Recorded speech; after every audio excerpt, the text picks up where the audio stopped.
إن الحمد لله نحمده ونستعينه ونستغفره ونعوذ بالله من شرور أنفسنا ومن سيئات أعمالنا من يهدي الله فلا مضل له ومن يضلل فلا هادي له وأشهد أن لا إله إلا الله وحده لا شريك له وأشهد أن محمدا عبده ورسوله أما بعد فإن أحسن الكلام كلام الله وخير الهدي هدي محمد صلى الله عليه وآله وسلم وشر الأمور محدثاتها وكل محدثة بدعة وكل بدعة ضلالة وكل ضلالة في النار. Donc on poursuit, Inch'Allah, l'explication du livre Al-Qawa'id al-Muthla, Al-Qawa'id al-Muthla fi sifatillahi wa asma'i al-husna للعلامة Muhammad ibn Salih al-Uthaymin rahmatullah alayhi rahmatan wasi'a. Donc ce livre qui est intitulé Les règles exemplaires des attributs d'Allah et de ses noms parfaits du grand savant Ibn Uthaymin, qu'Allah lui fasse miséricorde. Dernier cours, donc on s'arrêtait à la quatrième règle que l'on va voir donc aujourd'hui, Inch'Allah ta'ala. Et le shir donc il nous dit قال المؤلف رحمه الله القاعدة الرابعة دلالة أسماء الله تعالى على ذاته وصفاته تكون بالمطابقة وبالتضمن وبالالتزام. Donc dans cette règle qui est très importante dans ce qui concerne les règles des noms d'Allah Azza wa Jal, le cheikh va nous dire que les noms d'Allah ils indiquent, ils ont donc ces noms des indications, elles vont nous donner des indications, ce qu'on appelle donc dalala, dalalatu asma'illahi ta'ala. Donc ces noms d'Allah le Très-Haut, qu'est-ce qu'ils vont nous indiquer? Il nous dit le cheikh dhatihi wa sifatihi takunu bil mutabaqa wa bil tadammun wa bil iltizam. C'est-à-dire que ces noms, ils vont nous indiquer l'entité d'Allah Azza wa Jal, ils vont nous indiquer les attributs d'Allah Azza wa Jal, et cela, cette indication va être soit par ce qu'on appelle al-mutabaqa, que l'on traduit par la correspondance, al-mutabaqa, par la correspondance, ou alors bitadammun, l'inclusion, ou alors également bil-iltizam, l'implication. Donc trois termes qu'on va expliquer: bil-mutabaqa, bil-tadammun, bitadammun ou bil-iltizam. Donc par correspondance, par inclusion et par implication. Dans un premier temps, on va expliquer ces termes-là à travers des exemples que l'on peut prendre de la vie de tous les jours. Il se peut qu'une personne possède une voiture, tayyib sayyara. Cette voiture-là, lorsqu'on dit que cette personne possède une voiture, qu'est-ce que ça veut dire cette voiture? Qu'est-ce qu'on veut par là, par cette voiture? Taïb, on veut par là, par cette voiture, tout ce qu'elle contient. On sait que la voiture, elle contient des portes, on sait qu'elle contient des roues, on sait qu'elle contient un volant, qu'elle contient des sièges, etc., qu'elle contient un moteur, etc.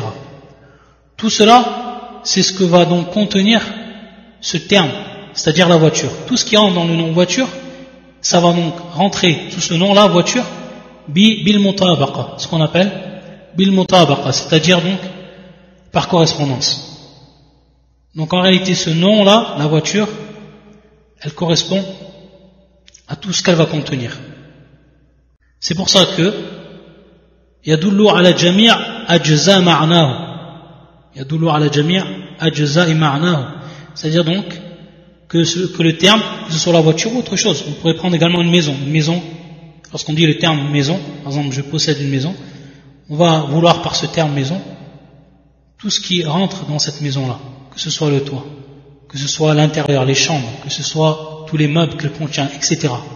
Tout l'ensemble, tout ce qui va constituer cette maison, ça va donc rentrer dedans, par quoi? Bil mutabaqa, c'est-à-dire donc par correspondance. Donc ce terme, il indique l'ensemble de ce qu'il signifie. Ça c'est ma'na al-mutabaqa. Ensuite, le deuxième terme qui a été utilisé, atadammun. Donc on a traduit par inclusion. Qu'est-ce que ça veut dire l'inclusion? C'est que tout simplement, lorsqu'on va prendre une seule partie de ce qu'on a cité comme exemple auparavant. Par exemple, on dit que la voiture, elle comprend le moteur. Donc on prend uniquement ici le moteur. Donc on voit c'est une partie de ce qui constitue la voiture. Ce moteur-là donc, il est compris dans ce nom la voiture, bitadammun, par inclusion. Donc on voit que c'est ici juste une partie. Yani juz ma'na'u, une partie uniquement de la signification de ce terme-là. Par exemple la voiture. Ou alors l'exemple de la maison lorsqu'on dit que la chambre est inclue dans la maison. On a juste pris un seul élément. Donc c'est ce qu'on appelle ici bitadammun. Ensuite, troisième terme qui a été utilisé, bililtizam, et que l'on traduit par implication.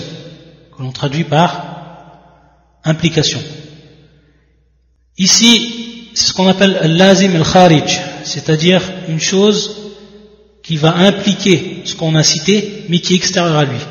À titre d'exemple, si on a parlé de voiture, on sait automatiquement qu'une voiture, elle n'est pas venue toute seule. Il y a eu donc un constructeur. Des gens qui ont construit cette voiture-là. Donc ça implique la présence de cette voiture, et le fait de dire que j'ai une voiture, ça va donc impliquer que cette voiture elle a été construite. Donc la présence d'un constructeur. Donc on voit que c'est une chose qui est extérieure à la voiture, mais sa présence et le fait qu'on a une voiture, ça a impliqué cela. De même pour ce qui est de la maison, il y a eu un bâtisseur, une personne qui a bâti ou des personnes qui ont bâti cette maison-là. Donc cela implique que, extérieurement, que cette maison-là elle n'est pas vue toute seule et qu'il y a eu donc un bâtisseur. C'est ce qu'on appelle ici bililtizam. Donc on voit que bil mutabaqa, c'est donc ce qui va indiquer ce qui est à l'intérieur de la maison. Ça va indiquer la maison en elle-même avec tout ce qui est à l'intérieur, sans rajouter quelque chose, sans enlever quelque chose. Bi at-tadammun, donc inclusion, ça va tout simplement inclure chaque partie. Donc lorsqu'on dit que la chambre, elle inclut dans la maison, lorsqu'on dit que le moteur, il inclut dans la voiture, etc. Et ensuite bililtizam, comme on a expliqué maintenant. Donc on a compris maintenant ces trois termes, qu'est-ce qu'ils veulent dire, de façon générale, en langue arabe. Maintenant on va les comprendre par rapport donc, à travers cette règle que nous cite Cheikh Al-Uthaymin, et que nous a cité également avant lui, Cheikh Ibn Qayyim Al-Jawziyah, et d'autres savants encore. Donc pour nous faire comprendre ce que nous indiquent les noms d'Allah Azza wa Jal. Donc je reprends cette règle, et qui est la quatrième règle. Dalalatu asma'illahi ta'ala ala dhati wa sifati takunu bil mutabaqa wa bitadammun wa bil iltizam. Donc maintenant on va prendre un exemple pour comprendre cette règle-là. Mithalu dhalik, qui nous dit le Cheikh, al-khaliqu yadullu ala dhati Allahi wa ala sifati al-khalq bil mutabaqa ويدل على الذات وحدها على الصفة الخلق وعلى صفة الخلق وحدها بتضمن ويدل على صفتي العلم والقدرة بالالتزام. طيب. On prend l'exemple du nom d'Allah Azza wa Jal, Al-Khaliq, donc le créateur, celui qui a créé.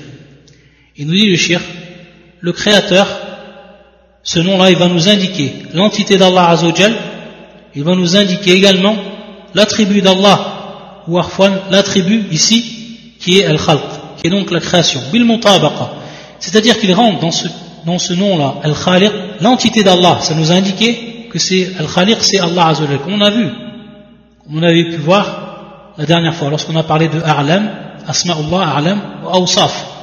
Donc on voit ici que ça indique Al-Khaliq, l'entité d'Allah Azza wa Jal, et que ça indique également l'attribut qui est ici la création.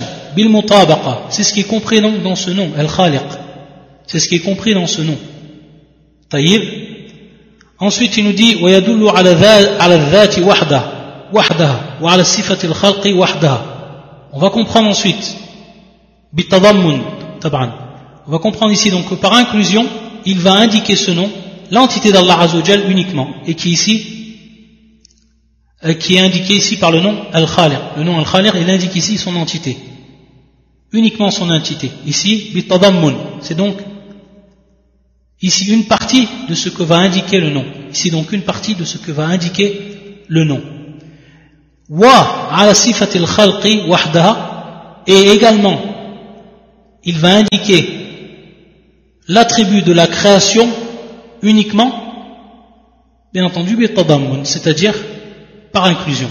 Pourquoi? Parce que le sifa qui est compris dans ce nom, al-khaliq, qui est le khalq, la création, ce sera donc compris comme étant une partie de ce qu'indique le nom d'Allah Azza wa Jal.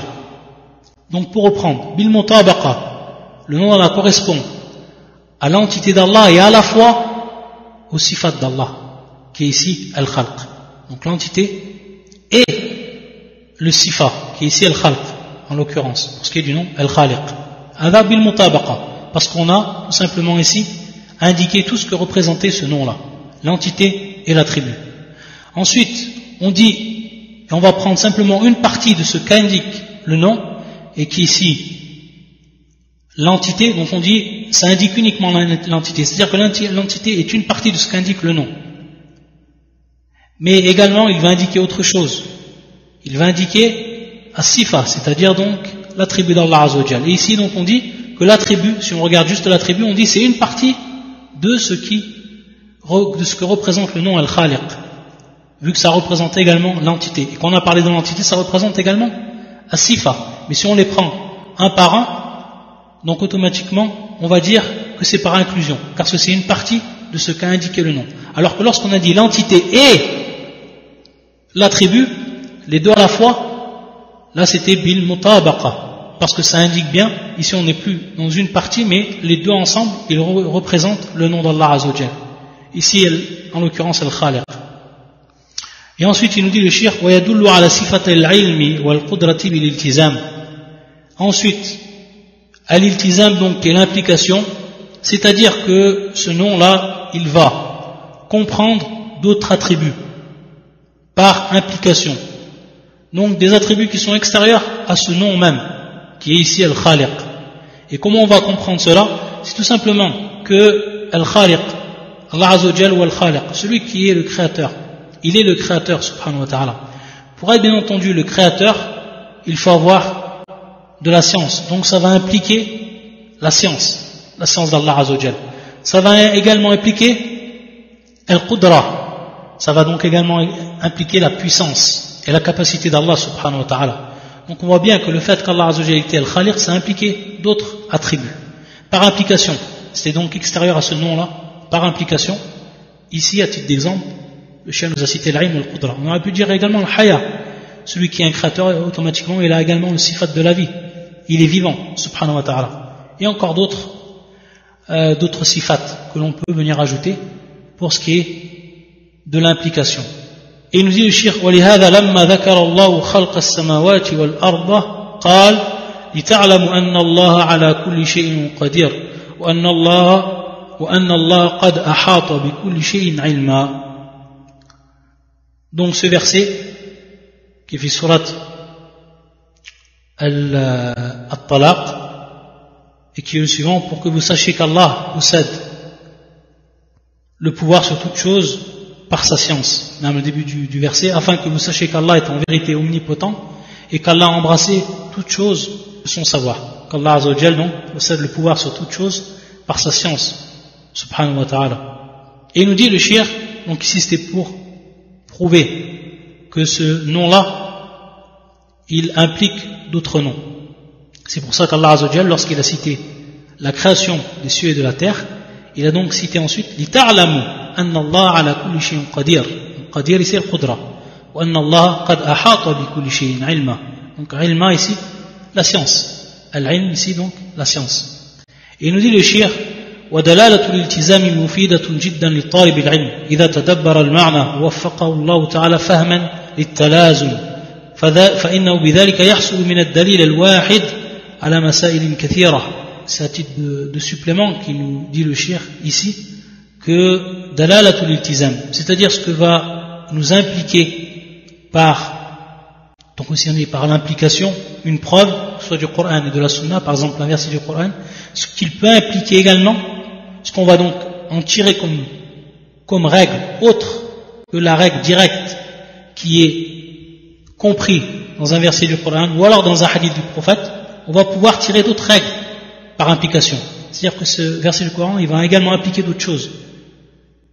Et ce hadith, il va également impliquer d'autres choses. Donc là, le fait que le talib al-ilm, celui qui est étudiant en sciences, il sait donc réfléchir sur le sens des versets, il sait réfléchir sur le sens des hadiths du prophète sallallahu alayhi wa sallam, il va pouvoir donc par ensuite implication pouvoir tirer d'autres règles de ces textes religions qui sont donc très utiles, donc une manière de procéder qui est très utile pour l'étudiant en sciences et qui peut obtenir donc beaucoup de règles à partir d'un seul verset du Coran ou alors à partir d'un hadith du prophète sallallahu alayhi wa sallam. Et comme on l'a vu ici, le fait qu'on a pu connaître par implication d'après un nom d'Allah Azza wa Jal d'autres sifat, c'était bien une preuve donc que par réflexion on a pu en déduire plus d'un.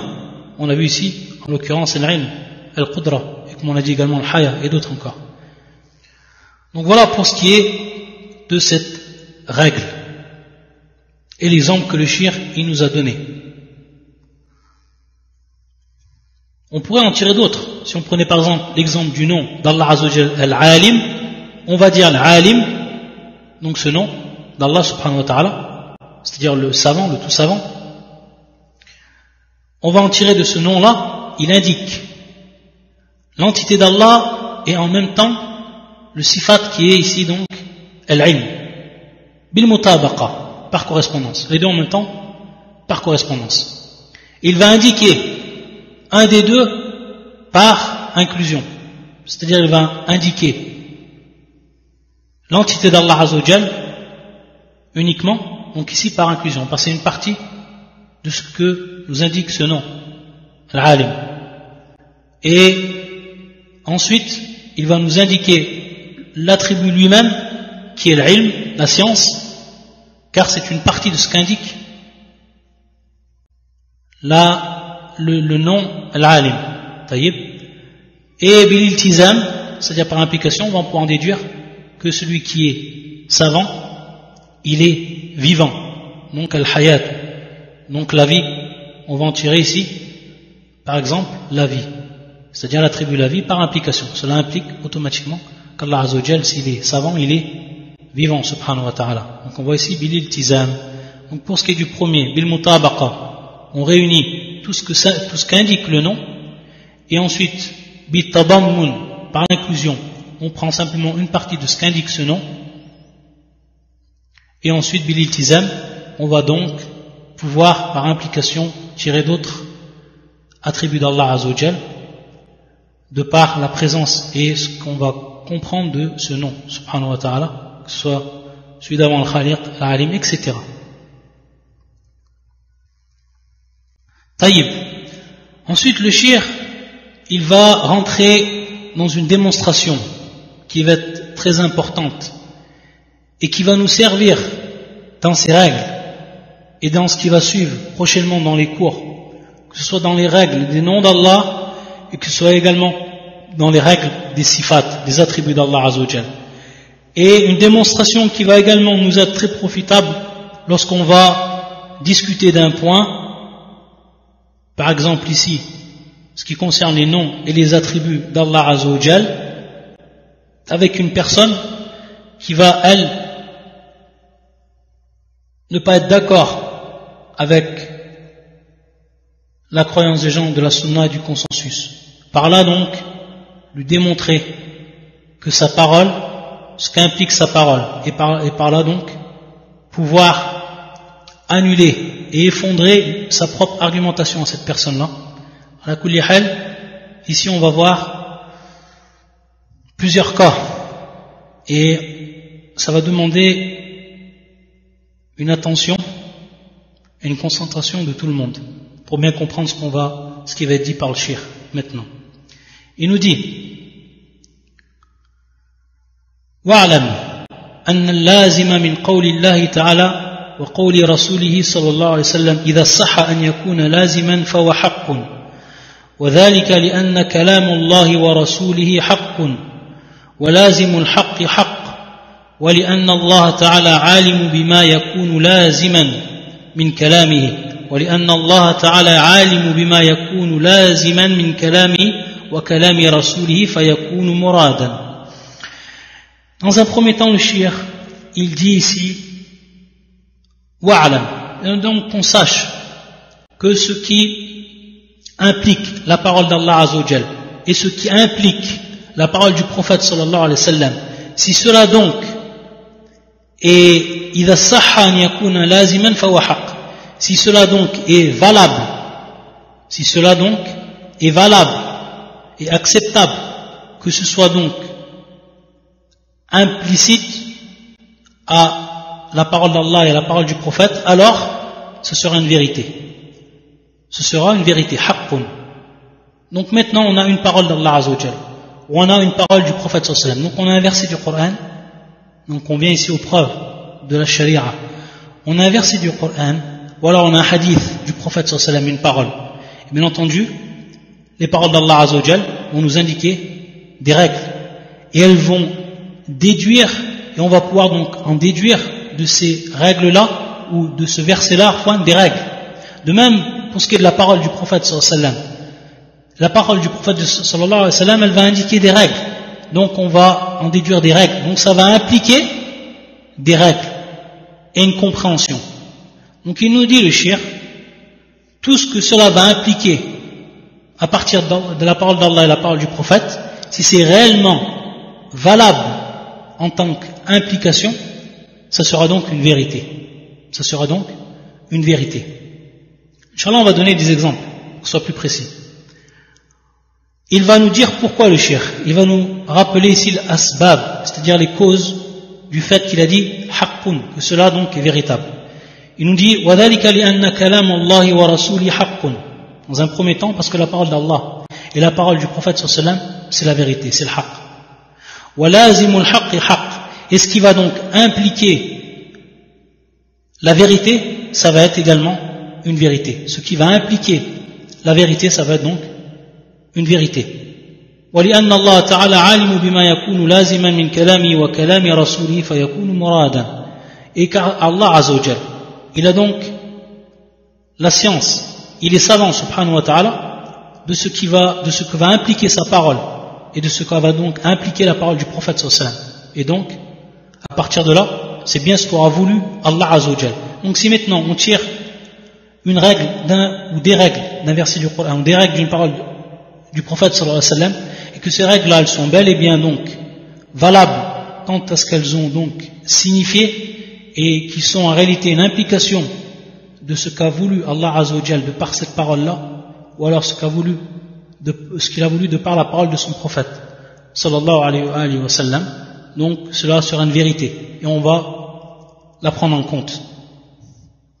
À titre d'exemple, on sait qu'Allah subhanahu wa ta'ala, comme cela a été cité maintes fois dans le Coran, istawa ala arshi, c'est-à-dire qu'il s'est établi donc subhanahu wa ta'ala sur son trône, tabaraka wa ta'ala. Ar-Rahman ala al-arshi istawa, le tout miséricordieux, il s'est donc établi sur son trône, ici à l'istiwa. Ça c'est la parole d'Allah Azza wa Jal. Qu'est-ce que cela implique? Qu'est-ce que cette parole elle implique? Cela implique qu'Allah tabaraka wa ta'ala s'est établi sur son trône de par son entité, bidhati. Ça c'est une implication. Et on ne peut comprendre qu'Allah Azza wa Jal, lorsqu'il nous dit qu'il s'est lui-même, subhanahu wa ta'ala, dans son verset du Coran, lorsqu'il nous dit qu'il s'est établi sur le trône, istawa ala arshi, on aura l'occasion de revenir sur ma'ani al-istiwa, c'est-à-dire l'essence de al-istiwa. Lorsqu'on sait cela, automatiquement, ça implique, et de façon des plus claires, qu'Allah Azza wa Jal, il s'est donc établi par lui-même. Bidhati, c'est-à-dire de par son entité. Dans un premier temps, parce qu'on a vu que les noms d'Allah Azza wa Jal ici, comme dans ce verset, Ar-Rahman wa ala al-arsh istawa, Ar-Rahman, c'est un des noms d'Allah Azza wa Jal. Et le nom d'Allah Azza wa Jal, il indique donc Al-Dhat bitadammun, c'est-à-dire donc il nous indique l'entité d'Allah Azza wa Jal par inclusion. Donc si on prend uniquement l'entité d'Allah Azza wa Jal, par inclusion. Taïb. Et donc, si Allah Azza wa Jal nous dit que lui-même, Ar-Rahman wa ala al-Arsh istawa, qu'Allah, c'est-à-dire le tout miséricordieux, il s'établit sur son trône automatiquement, il s'établit bidhati, de par son entité. Donc ici c'est une implication. Et donc cette implication c'est une vérité. En'am. Pourquoi? Parce que c'est ce qu'Allah Azza wa Jal a voulu par ce verset du Coran. C'est ce que Allah subhanahu wa ta'ala a voulu par ce verset du Coran. Car la parole d'Allah elle est vérité. Et ce que va impliquer cette parole-là, si c'est valable à l'implication, ça va donc également une vérité. C'est ce que veut nous dire le shir donc à travers cette règle. Et on peut, bien entendu, l'appliquer pour tous les versets du Coran et pour toutes les paroles du prophète sallallahu alayhi wa sallam. Et on pourra et on va l'utiliser à maintes reprises lorsqu'on va voir al-qawa'id, les règles des noms et des attributs d'Allah Azza wa Jal. Ça donc c'est pour ce qui est de la parole d'Allah et de la parole du prophète sallallahu alayhi wa sallam, et qui sont donc de la révélation, al-wahi. Et également, lorsqu'on parle de cette règle-là, le shir il nous a donc dit, et ça c'est un qaïd qui est muhim, c'est-à-dire une restriction qui est plus que essentielle, lorsqu'il a dit idha sahha an yakuna laziman fa huwa haqq. Idha sahha, c'est-à-dire si cela donc, comme on l'a dit, est valable, si cela donc est valable à être une implication de la parole d'Allah Azza wa Jalla ou de la parole de son prophète. Pourquoi? Parce qu'on va voir que certaines personnes vont donner des implications qui sont totalement fausses, qui sont batil, qui ne sont pas valables. Comme ceux qui ont renié les attributs d'Allah Azza wa Jalla. Et tout simplement ils ont dit et ils ont compris que le fait d'attester ce qu'Allah il a attesté dans son livre, c'est-à-dire ses attributs, le fait d'attester ces attributs-là, ça va impliquer une ressemblance avec ses créatures. Et donc à partir de là, on ne peut attester ce qu'Allah Azza wa Jalla il a attesté lui-même dans son livre et dans la sunna du prophète sallallahu alayhi wa sallam. Ça c'est une implication qui est batil. Ça c'est une implication qui est totalement fausse. Car le fait d'attester Allah Azza wa Jalla des noms et des attributs comme lui-même il s'est attesté dans son livre et dans la sunna, ça n'implique en aucun cas le fait de faire un acte de ressemblance et d'anthropomorphisme entre ces créatures. Et ça, on le reverra, Inch'Allah, mais on peut déjà s'apercevoir que cette restriction, lorsqu'il a dit le shir, idha sahha, est plus que fondamentale, pour bien comprendre que des gens font des implications à partir des textes et qui sont en réalité fausses, qui sont totalement fausses. Et on reviendra comment on réfute ces soi-disant implications qui sont en réalité fausses. Taïb, ça donc c'est pour ce qui est des paroles d'Allah et des paroles du prophète, donc al-wahi, la révélation, et qui est donc la vérité absolue.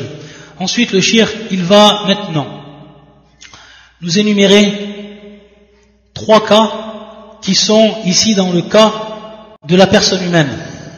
C'est pour ça qu'il dit وَأَمَّا اللَّازِمُ مِنْ قَوْلِ أَحَدٍ سِوَى قَوْلِ اللَّهِ وَرَسُولِهِ فَلَهُ ثَلَاثُ حَالَاتٍ طيب. Par contre, pour ce qui est de l'implication, ce qui va donc impliquer, ce qu'on va pouvoir déduire d'une parole d'une personne qui va être différente donc d'une parole d'Allah et du prophète sallallahu alayhi wa sallam. Donc une parole d'autrui, une parole qui n'est pas celle d'Allah et celle du prophète sallallahu alayhi wa sallam. Il va nous dire ici qu'il y a 3 cas le shir. Et c'est ce qu'on va ici détailler pour bien comprendre ensuite le fil de la démonstration et ce qu'on va en déduire d'après ces règles que le shir va nous exposer tout le long du livre. Lorsqu'il nous dit ça, le shir, c'est tout simplement pour comprendre que la question qu'il va dire lorsqu'une personne elle dit une parole et que cette parole-là, elle va impliquer d'autres choses. Et au moment où on va dire une parole, et cette parole qu'on a dit, ça va impliquer des choses. L'implication de cette parole, ce que va impliquer cette parole, est-ce qu'on va tout simplement l'attribuer à l'auteur de cette parole ou non? C'est ici la question. Maintenant, j'ai dit une parole. Cette parole que j'ai dit, elle a impliqué plusieurs choses. Est-ce que ce qu'elle a impliqué, ça fait partie de ce que moi j'ai voulu ou pas? C'est ça en réalité, pour simplifier, ce que le Cheikh va ici nous exposer, et il va nous résumer en 3 cas. Il dit al-oula, donc le premier.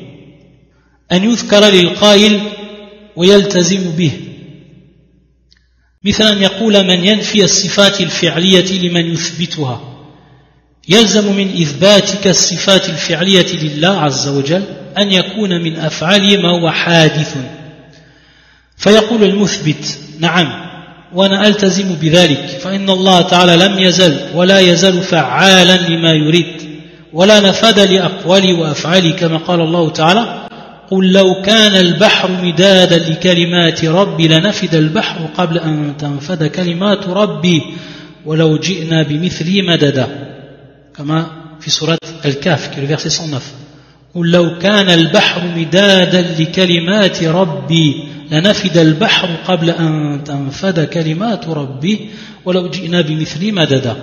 Dit si la mer était une encre pour écrire les paroles de mon Seigneur, certes la mer s'épuiserait avant que ne soient épuisées les paroles de mon Seigneur.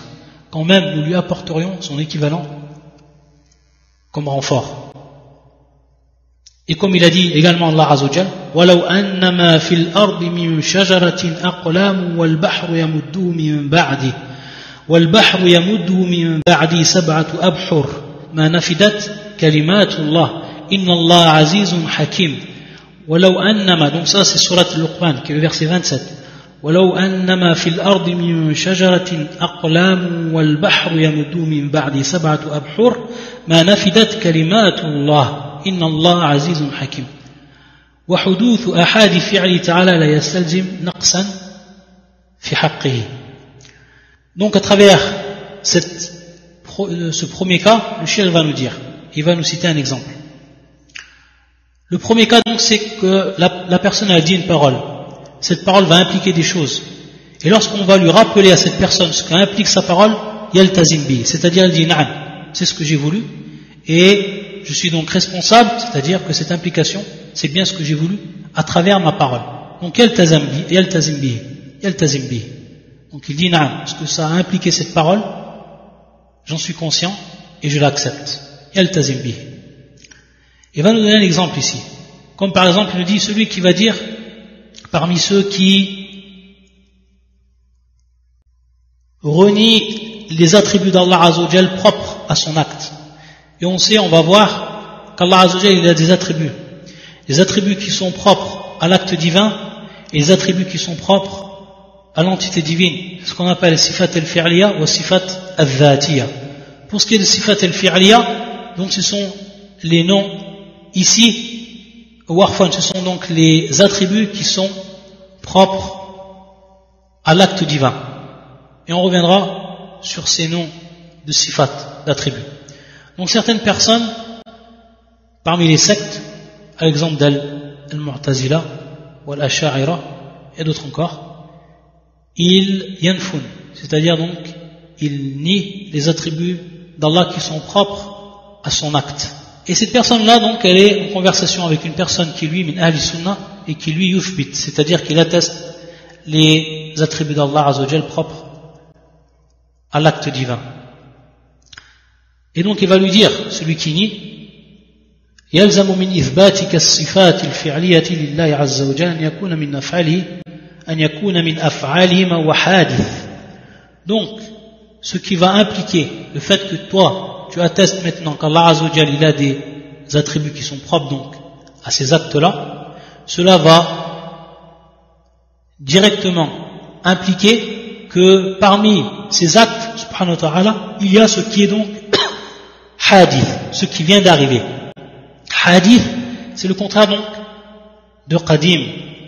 Donc la chose qui est qadim, c'est la chose qui n'a pas eu un début. Taïb. Par contre, hadith, c'est une chose qui a un début, qui arrive. C'est pour ça, par exemple, on traduit hadith par accident. Lorsqu'un accident il arrive, on dit c'est quelque chose qui vient d'arriver. Hada hadith, ça vient d'arriver. Taïb. Donc ils disent cela ils disent aux gens de la sunna, ceux qui attestent les attributs d'Allah Azzawajal propres à l'acte divin, ils disent, toi tu as attesté maintenant ces attributs, et donc cela va impliquer que parmi les actes d'Allah Azzawajal, il y a ce qui vient d'arriver, ce qui est donc hadith. Fayaqul al-muthbit na'am. Et à ce moment-là, donc, lui, il va donc accepter et être conscient de ce que cela implique.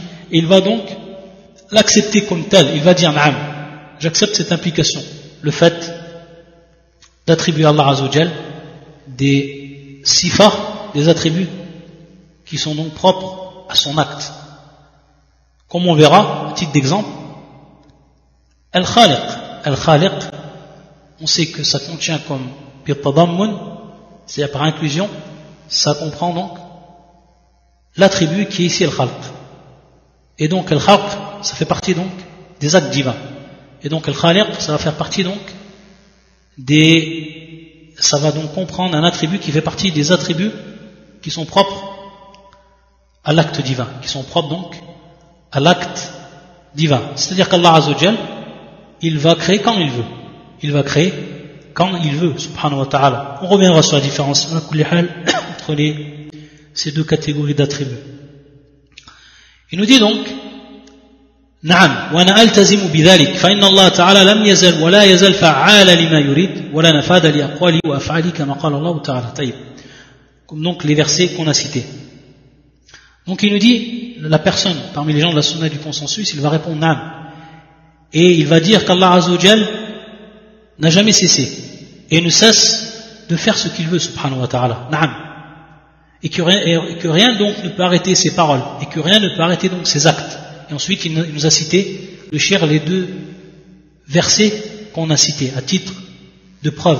Quand bien même tous les arbres de la terre se changeraient en kalam, c'est-à-dire en plume pour écrire, quand bien même l'océan serait un océan d'encre où confluerait 7 autres océans, les paroles d'Allah ne s'épuiseraient pas, car Allah est puissant et sage, subhanah. Donc Allah Azzawajal, il crée, il a créé, et il ne cesse de créer, subhanahu wa ta'ala. Et donc le fait qu'Allah Azzawajal, il crée une nouvelle chose, ça va impliquer que cela vient d'arriver, et que ça n'a pas été créé auparavant. Tayyib. Donc, al-murad ici, c'est at-tajaddud, c'est-à-dire que c'est un renouvellement de sa création. Allah Azzawajal, il ne cesse de créer. Il n'a jamais cessé de créer, subhanahu wa ta'ala. Mais ici, lorsqu'il crée par exemple une nouvelle chose, c'est tout simplement at-tajaddud, c'est le renouvellement de sa création qui va donc apparaître. Et c'est pour ça, la preuve de cela, on peut l'apprendre d'un hadith du prophète sallallahu alayhi wa sallam, hadith qui est rapporté par Anas radiyallahu ta'ala anhu et qui se trouve dans l'authentique de l'imam Muslim, où Anas donc a rapporté cet acte et cette parole du prophète sallallahu alayhi wa sallam, hasira Rasulullah sallallahu alayhi wa sallam thawbahu hatta asabahu al-matar wa qal li'annahu hadithu ahdin bi rabbih. Qu'est-ce que veut dire ce hadith? Il nous rapporte Anas, ce hadith authentique rapporté par Muslim, que le prophète sallallahu alayhi wa sallam, au moment où est tombée la pluie, qu'est-ce qu'il a fait le prophète sallallahu alayhi wa sallam? Hasira Rasulullah sallallahu alayhi wa sallam, hasira Rasulullah sallallahu alayhi wa sallam, thawbahu, hatta asabahu al-matar. Tout simplement qu'il s'est légèrement dénudé. Yani hasira bima'na kashafa.